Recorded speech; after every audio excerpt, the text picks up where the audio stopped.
Oh, I've got mail.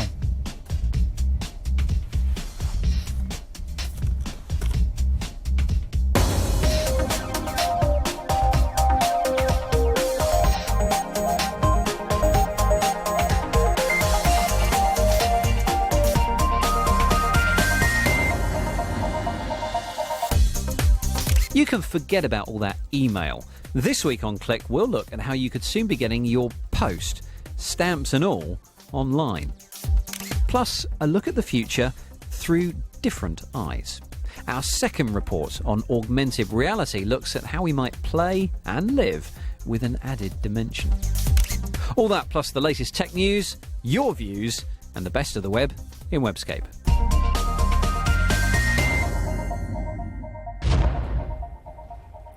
Welcome to Click. I'm Spencer Kelly. I think it's fair to say that email has completely changed the way that we communicate. Forget the well-crafted, interesting letters posted one week and replied to the next. These days we just poke randomly at a keyboard and then get annoyed if we're not answered in minutes. So is the post a thing of the past? Well, David Reed's been to Switzerland, where one online service is breathing new life into dead letters.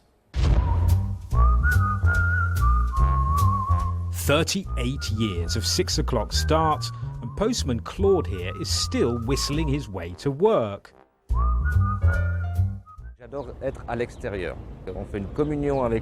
I love being outside. You form a bond with the customers and you can have a chat. It's wonderful.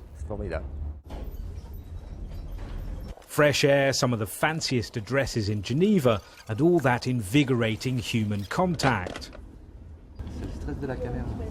The real pleasure in being a postman is the pretty women you meet. And who would begrudge a working man his distractions? The word is, however, that the postie's days are numbered, done in by email, PDF downloads, in short, that new economy upstart, the internet. A proportion of letters and so on that used to be put in the post have now been replaced by people sending emails, text messages, etc., etc. Well, thanks to a system first developed by the Seattle-based company Earth Class Mail, Swiss Post is actually embracing the very technology, threatening to bump it off. For €14 a month, customers can get their physical letters on the internet. When you sign up to Swiss Postbox, your letters are redirected to a secret location in Zurich. The envelopes are scanned, encoded and JPEG'd out for you to peruse on your own computer or smartphone. If you want a letter opened and scanned, this is done by vetted personnel, sworn and signed to secrecy. If it's junk and you want it shredded, they'll do that for you as well. You will get a higher relevance of the mail you really get and you want to have, because the other ones will be shredded and recycled. We start with pretty small target groups. Those are of course expats, but obviously also consultants who are working across Europe or even globally, and who wants to be online with their home. Also, because your mail is redirected, you don't actually have to have ever lived at the address you're putting on your letterheads. It means even real-world addresses will now be virtual, giving you a foothold in Monaco, Paris, New York, anywhere that will agree to redirect your mail. Real-world addresses might get more difficult to pin down. At the same time, Swiss Post wants to make the online world easier for us to trust. They want to bring their reputation for reliability into an environment where personal data and privacy are tradable commodities and where trust is, well, thin on the ground.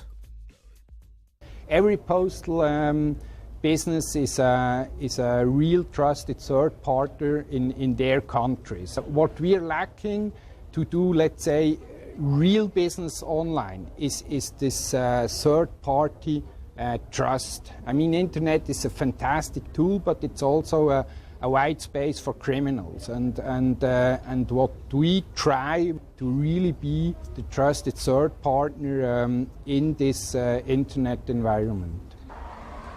So where's all this going? Is this the first step on the road to no more door-to-door deliveries? And what's going to happen to this fella? You've heard that the postman always rings twice. At this rate, he's not going to ring at all. Well, Claude is not convinced the postman's had his day. I think we will always have postmen. There are people who just love putting pen to paper and sending it through the post. I'm not scared. So perhaps Claude won't yet be replaced by an online avatar, and with Swiss Postbox or Earth Class Mail potentially cutting down on junk, at least the post he does deliver will be mail people actually want. David Reed. So would you like a computer opening your post for you? Does sound like a weird concept, doesn't it? Tell us what you think. Email click@bbc.co.uk, or you could even write to us. Room 4252, BBC TV Centre, London, W12 7RJ, UK. That's the address. I tell you, some of the things that I get in the post would certainly come up the works. Anyway, next up, some news for you. The UK government's planning on getting much tougher on illegal file sharers. Under the new government proposal, internet service providers will be forced to cut the connections of persistent offenders swapping copyrighted media. Both internet providers and civil rights groups warn this may unfairly punish those who share a web connection. Mobile giant Nokia is entering the laptop market by jumping on the netbook bandwagon, or rather, their word for it, a booklet. It'll have a SIM inside and connect using the phone network or Wi-Fi. High-end features include GPS and an HDMI port for high-def content. When launched in October, it'll be one of the first bits of kit to run Microsoft's new operating system, Windows 7. Talking of which, Microsoft has created some new software that lets non-smartphones run apps like Facebook and Twitter. The software, called One App, has been designed primarily for emerging markets. Don't get too excited though. Unlike app stores with thousands of available downloads, One App offers a standard set of features pre-selected by network operators. They'll handle much of the processing power needed too, rather than rely on the simple handset. Now, you'll remember that Click recently took you to Hollywood to take a look at the re-emergence of 3D cinema. It looks like, once again, the movie industry is telling us that 3D movies are the future, and it's releasing quite a few titles in 3D in the coming months. Not everyone who saw our report is convinced that 3D is anything more than, well, just a gimmick. I saw Monsters vs Aliens in 3D, says Rob, and it was entertaining, but I don't think it's more than a novelty. I also saw Ice Age 3 in 2D, and while it was obvious that many scenes were arranged for 3D, I don't feel that my enjoyment of the film was lessened in any way by not seeing the third dimension. It's certainly an issue that the industry is struggling with. How to make a film that's worth showing in 3D, but which doesn't lose anything at all when it's shown in 2D. Daniel from Sweden is similarly sceptical. In a regular 2D film, he says, the focus and the change of focus is one of the more important aspects of the storytelling. But in a 3D film, it stands to reason that the whole shot should be in focus and your own eyes should focus on whatever you're looking at. Yet every 3D movie I've seen so far still uses focus pulling in the shots, which means that elements of the 3D image are blurred. This fights the 3D effect and causes a headache. Well, from talking to the experts in LA, it definitely sounds like the older we get, the less flexible our eye muscles get, and the more likely we are to suffer from eye strain when faced with extreme or unusual 3D. I guess we'll have to wait and see. We've also been talking recently about the new style search engine, nay, computation engine, called Wolfram Alpha. Give it a subject and it will try and give you lots and lots of useful information computed from facts it's found online. Now, it's still very much a work in progress and it doesn't claim to know everything about everything yet. But we asked our Twitter followers if they'd found it useful. SW Lines uses it to plot graphs for coursework, which is fair enough. And while it's obviously not a generic search engine, says D.H. Ruvbatani, it's rapidly becoming indispensable for research work. Aaron Boardley thinks it's a gimmick that he's asked to solve a differential equation a couple of times, but nothing more. Still prefer doing those by hand myself. So it seems that Wolfram is being embraced by academia then, but many of you have tried asking it questions which it just can't process. Others have expressed frustration at certain misunderstandings. It tells me that it's 3,266 miles from Wales to Scotland, says Reg Nom. Why wouldn't I mean the Scotland in Connecticut? I'm pretty sure the original Scotland is a bit closer than that. But it does seem that the brains behind the engine have certainly already catered for some of your more unusual questions. And I suspect they're adding more of these all the time. How are you? Asks Binky the Bomb. I'm doing well, thank you, says Wolfram. How many angels can dance on the head of a pin? Asks Whatnots. Infinity, Wolfram responds. And Wolfie0 wants to know how much wood a woodchuck could chuck if indeed a woodchuck could chuck wood. The answer, unbelievably, includes actual results from a research paper entitled The Ability of Woodchucks to Chuck Cellulose Fibres. Loving your feedback, keep it coming. Email click@bbc.co.uk or come visit us, twitter.com/bbcclick. Last week we talked about a type of technology called augmented reality. And we showed you the type of things that the latest mobile phones could add to what you see around you. Well, in his second report on AR, Dan Simmons asks what else this technology might be used for. From your emails and tweets to us, it seems many of you agree that this is cool. Finding your nearest tube station, Italian restaurant or Twitter addict just by waving around your phone is already here. It's so 2009. In fact, it's so summer 2009, because even by the end of this year, we'll have other stuff to play with. Augmented reality adds information to the real world. In this case, the information is that you're under attack from a virus. AR is now being seriously eyed up by the gaming world. In this game, the phone's GPS and compass helps it map on the enemy to what you can see, making real life the game board. Of course, you may want to team up with friends and create a virtual SWAT team to clear out a place as large as London. And keep an eye on the weather, because your phone can. And if the conditions get particularly suitable for the virus to spread, well, you could have a pretty tough day ahead.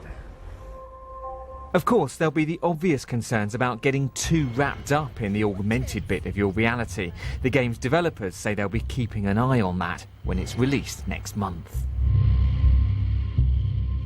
This isn't the first game to use AR. Eye of Judgment on the PS2 made use of a camera and a real set of cards to bring monsters to life to do battle. But developers now want to get us moving around a bit. When you first look at the map, you'll see a quiet town square. Notice how the graphics stay locked on the map as we zoom in and out, and even as we look down the streets. The device here recognises the clear lines on the 2D map to create a 3D city on the fly as we run around. Need to kill a zombie? Well, why not use a sweet as a bomb? Different colours do different things. Like Nintendo's Wii, it means our movements affect the game, but instead of facing a flat screen, the map offers 360-degree movement. Our phones and handheld consoles aren't quite powerful enough to do this yet, but graphics specialists NVIDIA and researchers at Georgia Tech reckon it could be a matter of just a year or two before we rediscover a use for the dining table. Before then, we could be using augmented reality to tell us more about the people around us. Users in this Swedish trial set their profiles, deciding what elements of their online self they want to share.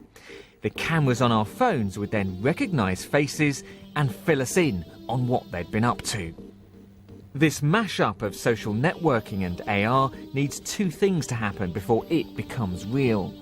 Firstly, while face detection is now pretty good, recognition software can still be a bit hit and miss.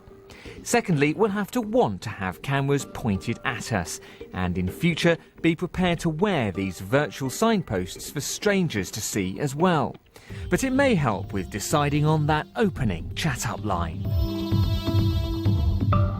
But perhaps the ultimate goal of augmented reality is not to have to pick up or do anything at all for the information just to appear. In the US, researchers at MIT are exploring what's possible with object recognition. A camera worn around the neck reads the book title, cross-references Amazon for latest reviews, and projects the results back onto the book. These displays can be manoeuvred because the camera is looking for the distinctive colours on the user's fingers. And here the camera is expecting a rectangle shape. When it sees it, it takes a photo.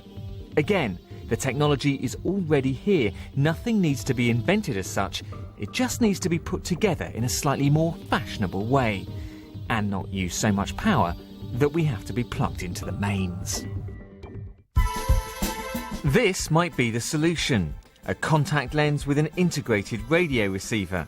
Researchers we met in Seattle in 2006 had a vision to create lenses that can tell us more than our eyes can. Since then, they've integrated a radio antenna into the lens that can be powered remotely. And this picture they've sent to us shows how the microscopic lights on board the lens will initially be able to produce something simple, like a letter or symbol. No wires, no phone, no noticeable kit at all. Blink and you might miss it. Dan Simmons reporting on how we might augment reality. Obviously his real life isn't exciting enough. Hey, and if yours isn't either, maybe Kate Russell can help. Here she comes with Webscape. Everybody loves a good presentation, don't they? Nothing beats the rush of excitement when you're clicking your way through a sequence of well-crafted PowerPoint slides. Or not. Well, now, thanks to Prezi.com, the world of presentations just got a whole lot funkier. This is a really neat little application that allows you to create presentation content in a huge map format instead of the usual boring page-by-page display. With a little imagination in creation, your viewers will zoom and swoop around the material in a most satisfactory way. First things first, you'll need to register. Now, there are some premium packages that you'll have to pay for, but the free license gives you 100 megabytes of storage space and plenty of features to get you started, provided you don't mind your creations going into the public Prezi database for the world to see. The interface makes it really easy to play with your layout for a thoroughly stylish finish. Once everything is in place, you create the path to follow in presentation mode. As usual with this kind of application, there are oodles of demos and tutorials on YouTube to really help you get the best out of the software. No one can deny that the internet is an amazing resource for education. The big problem is that finding your way to the best bits for your studies can be an uphill struggle, simply because of the sheer volume of information. Intute.ac.uk is a portal hosted by a consortium of 7 UK universities. Their experts spend time reviewing and evaluating thousands and thousands of pages so that you don't have to. Instead, you can use the simple search facilities on this site to quickly identify the best study aids for your subject, be that engineering, humanities, physiology, psychology, to name but a few. Head to the Internet Training tab to find links to over 60 free tutorials to help you hone your internet research skills. Most well-travelled types will tell you that the world is full of diverse and interesting cultural aspects. But if you don't have the airfare to trot the globe yourself, well, why not check in at wdl.org. This website from the World Digital Library is a virtual museum of cultural treasures such as manuscripts, maps, rare books, musical scores, recordings, films, prints, photographs, architectural drawings, and more. One of the things I really like about this site is how many ways it can be explored. Use the menu at the top for your navigation options, including a pull-down box with a range of languages that include Russian, Arabic, and even Chinese, making it truly globally accessible. The timelines stretch back as far as 8000 BC. My only slight gripe with the navigation is the lack of a forward and backward button on the details page itself. I don't know about you, but I always feel slightly cheated when I have to use the browser back button to navigate a site.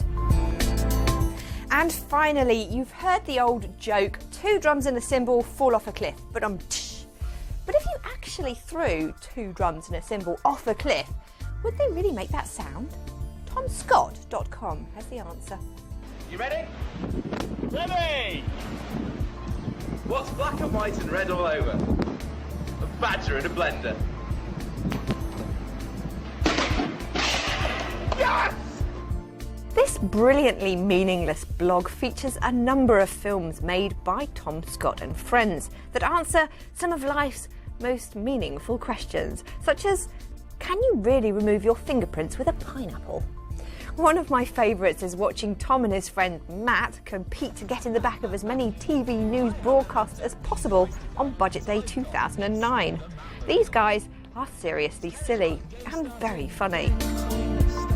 And that rounds up today's delve into my bookmarks. If you missed any of those URLs, don't fear. As ever, there are links to all of the pages explored today on our website. And if you want to know where that is, well, stick around. Chief Click Ninja Spencer will leap onto your screen shortly with the address. Thank you, Kate. Our website address is bbc.co.uk/click. It's your resource for all of our material. You can watch the video stream of this programme at the site, along with all of our past highlights too. Thanks for watching. See you next time.